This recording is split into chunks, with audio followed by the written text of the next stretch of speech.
2 வருஷம் இருக்கும். ஐயோ, அங்கு சீட்டு கிடைக்கவே கிடைக்காது என்று சென்னையில் பெருமையாக சொல்லப்படும் ஒரு பள்ளிக்கூடம் அது. என் நண்பனின் மகளுக்கு அங்கு யூகேஜி அட்மிஷன் வாங்க நானும் போயிருந்தேன்.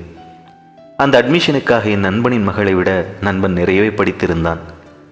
நம்மளை எதுக்கு இங்கே கூட்டிகிட்டு வந்திருக்கானுங்க என்கிற தோரணையிலே இருந்தாள் நண்பனின் மகள். பள்ளிக்கூடத்தின் பிரின்சிபல் கடலோர கவிதைகள் ஜெனிஃபர் டீச்சர் போலவே இருந்தார்.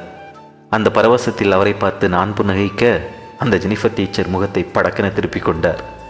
இவனை கூட்டி வந்ததில் ஒரு புண்ணியமும் இல்லை என்று என் நண்பனுக்கு அப்போதே தெளிவாக புரிந்தது.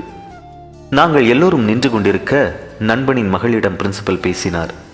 எல்லாமே இங்கிலீஷ் தான். நான் என் வாழ்க்கையில் பார்த்த அட்டகாசமான இன்டர்வியூ அதுதான். உன் பேர் என்ன? சரித்ரா. குட். உனக்கு தெரிஞ்சது ஏதாவது சொல்லு பார்க்கலாம். எனக்கு நிறைய தெரியும். உங்களுக்கு என்ன வேணும்? சுத்தம். அட்மிஷன் கிடைக்காமல் இருக்க இதை விட சிறந்த பதில் இருக்க முடியாது. சரித்ராவின் அம்மா லேசாக எடுத்து கொடுக்க பார்த்தார். ஆனால் ஜெனிஃபர் டீச்சர் தடுத்து விட்டார். நீ சொல்லு, ஏதாவது ரைம்ஸ், ஸ்டோரி, உனக்கு தெரிஞ்சதை சொல்லு. சரித்ரா சளைக்கவில்லை. ரைம்ஸா, ஸ்டோரியா, என்ன சொல்லணும்? 2வது விக்கெட்டும் அவுட். ஜெனிஃபர் டீச்சர் முகத்தில் கொஞ்சம் கோபம் தெரிந்தது. சரி, ஏதாவது ஸ்டோரி சொல்லு. நான் படித்த ஸ்டோரியை சொல்லவா இல்லை நான் எழுதின ஸ்டோரியை சொல்லவா? ஓ, நீ ஸ்டோரிஸ்லாம் கூட எழுதுவியா? ஏன் எழுதக்கூடாதா? இப்போது எனக்கும் தூக்கி வாரி போட்டது. நண்பனிடம் அடிக்குரலில், நம்ம தலைமுறைக்கே இந்த ஸ்கூலில் சீட்டு கொடுக்க மாட்டானுங்க என்றேன். ஆனால் ஜெனிஃபர் டீச்சருக்கு ஏதோ ஒரு ஆர்வம் வந்துவிட்டது. அவர் தன் வாழ்நாளில் அப்படி ஒரு கதையை கேட்டிருக்க மாட்டார் என்று நினைக்கிறேன். நானும் தான். சரித்ரா கதை சொல்லத் தொடங்கினாள்.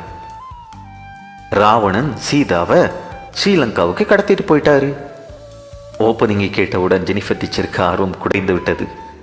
இருந்தாலும் சொல்லு என்றார். சீதையை காப்பாத்துறதுக்காக ராமன் ஹனுமன் கிட்ட ஹெல்ப் கேட்டாரு. சரின்னு ஹனுமனும் சீதையை காப்பாத்துறேன்னு சொல்லிட்டாரு. அப்புறம் இப்போ ஹனுமன் அவரோட ஃப்ரெண்ட் ஸ்பைடர்மேனுக்கு ஃபோன் போட்டாரு. இந்த ட்விஸ்டை நாங்கள் எதிர்பார்க்கவில்லை. எதுக்கு? ஏன்னா ஸ்ரீலங்காவுக்கும் இந்தியாவுக்கும் இடையில நிறைய மலைகள் இருக்குல்ல. ஸ்பைடர்மேன் இருந்தா டக்கு டக்குன்னு கயிறு கட்டி வேகமா போலாம்ல. ஹனுமன் தான் பறப்பாரே. ஆர்வ மிகுதியால் கதையோடு ஒன்றிய ஜெனிஃபர் டீச்சர் கேள்விகளை கேட்க தொடங்கினார். பறப்பாரு, ஆனா அவர் கையில சஞ்சீவி மலை இருக்கிறதால அவரால் வேகமா பறக்க முடியாது. நான் சின்ன வயதில் ஏபிடி பார்சல் சர்வீஸ் லாரியில் பார்த்த ஹனுமன் படத்தை ஞாபகப்படுத்தி கொண்டேன். இப்போது ஜெனிஃபர் டீச்சர் அமைதியாக இருந்தார். சின்ன மௌனத்திற்கு பிறகு, சொல்லட்டா வேணாமா என்று கேட்டாள் சரித்ரா. சொல்லு சொல்லு. டீச்சருக்கு ஆர்வம் அதிகமானது. ஹனுமனும் ஸ்பைடர்மேனும் வேகமா ஸ்ரீலங்கா போய் ராவணன் கூட சண்டை போட்டு சீதையை காப்பாத்திட்டாங்க. சீதை அவங்க 2 பேருக்கும் தேங்க்ஸ் சொன்னாங்க. ஹெல்ப் பண்ண உங்களுக்கு தேங்க்ஸ் சொல்லணும் தானே? ஓ, ஓகே ஓகே. அப்புறம் ஹனுமன் ஃபோன் பண்ணி ஹல்க கூப்பிட்டாரு. எல்லோரும் அவளை ஒரு கேள்வியோடு பார்த்தோம். எங்கள் கேள்வியை அவளும் உணர்ந்திருக்க வேண்டும். வரும்போது 2 பேரும் ஈஸியாக வந்துட்டாங்க. இப்போ சீதையை தூக்கிட்டு போக ஆள் வேணும்ல. அப்படி போடு, என்ன லாஜிக். ஆனால் ஜெனிஃபர் டீச்சர் விடவில்லை. அனுமனே சீதையை தூக்கிட்டு வரலாமே. சரித்ராவை மடக்கிவிட்ட திருப்தி டீச்சரிடம் தெரிந்தது. எப்படி முடியும்? அவரோட ஒரு கையில மலை இருக்கு, இன்னொரு கையில ஸ்பைடர்மேனோட கயிறை பிடிக்கணும்ல. டீச்சர் சிரித்து விட்டார். 3 பேரும் இந்தியா கிளம்புறப்போ என் ஃப்ரெண்ட் அக்ஷய மீட் பண்ணாங்க. சீதா அவன்கிட்ட கொஞ்ச நேரம் பேசிட்டு இருந்தாங்க. உன் ஃப்ரெண்ட் அக்ஷய் அங்கே எப்படி வந்தான்? இது நான் எழுதின கதை, யார் வேணாலும் வருவாங்க. Jennifer teacher கோபப்படவில்லை. அவர் அடுத்த ட்விஸ்டுக்காக காத்திருந்தார். அப்புறம் எல்லாரும் இந்தியா வந்துட்டாங்க. சென்னைக்கு வந்துட்டு வேளச்சேரி பஸ் ஸ்டாண்டில் நின்றுக்கிட்டு இருந்தாங்க. ஜெனிஃபர் டீச்சர் ஏதோ கேட்க வந்து சட்டன அமைதியாகிவிட்டார். ஏதாவது கேள்வி கேட்க வேண்டுமே என்பதற்காக நானும் கேள்வி கேட்டேன். ஏமா பஸ் ஸ்டாண்டு கிட்ட நின்றுட்டாங்க? வழி மறந்து போச்சு, அதான் நின்றுட்டாங்க. உடனே ஹல்குக்கு ஒரு ஐடியா வந்துச்சு. அவர் டோராக்கு ஃபோன் பண்ணார். டோரா என்பது வழிகாட்டும் ஒரு கதாபாத்திரம் என்று அன்றைக்குத்தான் எனக்கு தெரியும். டோரா வந்ததும் எல்லாரும் சேர்ந்து சீதையை கொண்டு போய் வேளச்சேரி வீனஸ் காலனியில் கொண்டு போய் விட்டாங்க. அவ்வளோதான். சின்ன சிரிப்புடன் சரித்திரா கதையை முடித்தாள். மிகவும் அமைதியாக ஜெனிஃபர் டீச்சர் கேட்டார். ஏம்மா சீதையை வீனஸ் காலனியில் கொண்டு போய் விட்டாங்க? ஏன்னா அங்கதான் என் வீடு இருக்கு, நான் தான் சீதை என்றாள். எனக்கு மெய் சிலிர்த்து போனது. ஜெனிஃபர் டீச்சர் எழுந்து வந்து அவளை கட்டி அணைத்து கொண்டார். அவளுக்கு யூகேஜி அட்மிஷனையும் கூடவே ஒரு டோரா பொம்மையும் கொடுத்தார். சரித்ராவை என் பைக்கில் வைத்துக்கொண்டு நிறைய முறை நான் ரவுண்டு போயிருக்கிறேன். அவள் எனக்கும் நிறைய கதைகள் சொல்லியிருக்கிறாள். நான் தான் கவனித்து கேட்டதே இல்லை. தான் கேட்ட, பார்த்த, கவனித்த, கடந்து போன, மங்களாய் புரிந்து கொண்ட ஏதேதோ விஷயங்களை கோர்த்து ஒரு நவீன ராமாயணத்தை அவள் எப்பொழுது எழுதினாள் என்று யாருக்கும் தெரியாது. அவள் எழுதியதாக சொல்வதும் அவள் யோசித்து வைத்திருந்த அந்த கற்பனையைத்தான். குழந்தைகள் அற்புதமான கற்பனை சக்தி கொண்டவர்கள்.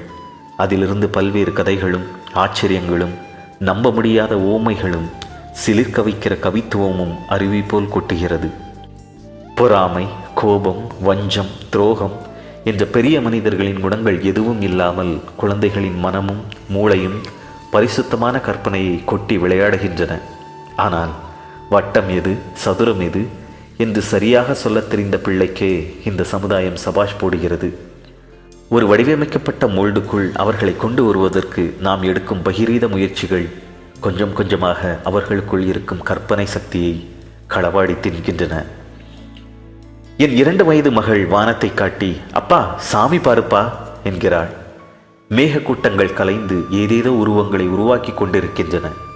அதற்குள் எங்கோ ஒரு சாமி உருவம் அவள் கண்ணுக்கு தென்பட்டிருக்கிறது.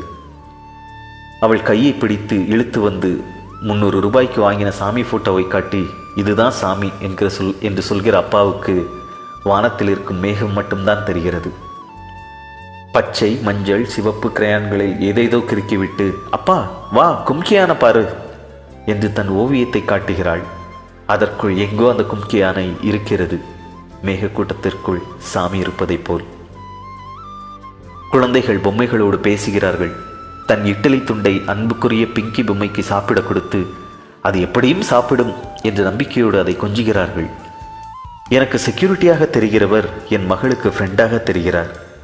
அவர் இருக்கும் இடத்தை கடக்கும் போதெல்லாம் 3 மாதங்களுக்கு முன்பு கீழே விழுந்ததில் அடிபட்ட முட்டிக்காயத்தை காட்டி ஆறுதல் கேட்கிறாள். லாரிக்கு பின் வரைந்திருக்கும் திருஷ்டி பொம்மையை பார்த்து பிக் ஸ்மைலி என்கிறாள்.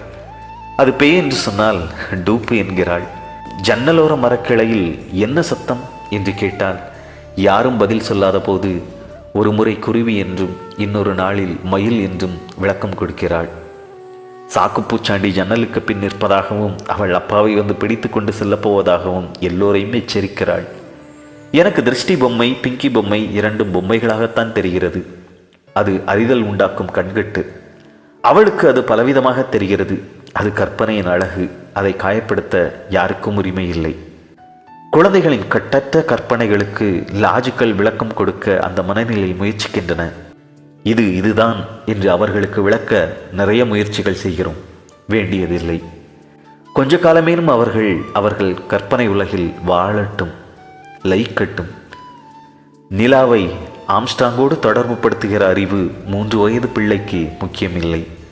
நம்மால் சிந்திக்கவே முடியாத 300 கற்பனை நிலாவை பற்றி அவர்களுக்கு அறிவு உண்டு.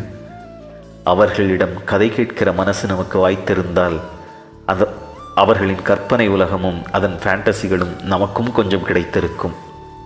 குழந்தையாகவே இருந்திருக்க கூடாதா என்று எல்லோருக்கும் ஆசை இருக்கிறது. ஆனால் குழந்தைகளை ஏன் ரொம்ப சீக்கிரம் பெரியவர்களாக்க பார்க்கிறோம் என்றுதான் தெரியவில்லை. சரித்ரா சொன்னது போல் இது என் கதை, இதில் யார் வேண்டுமானாலும் வருவார்கள். அது அவர்கள் உலகம். அவர்களாகவே வாழட்டும்.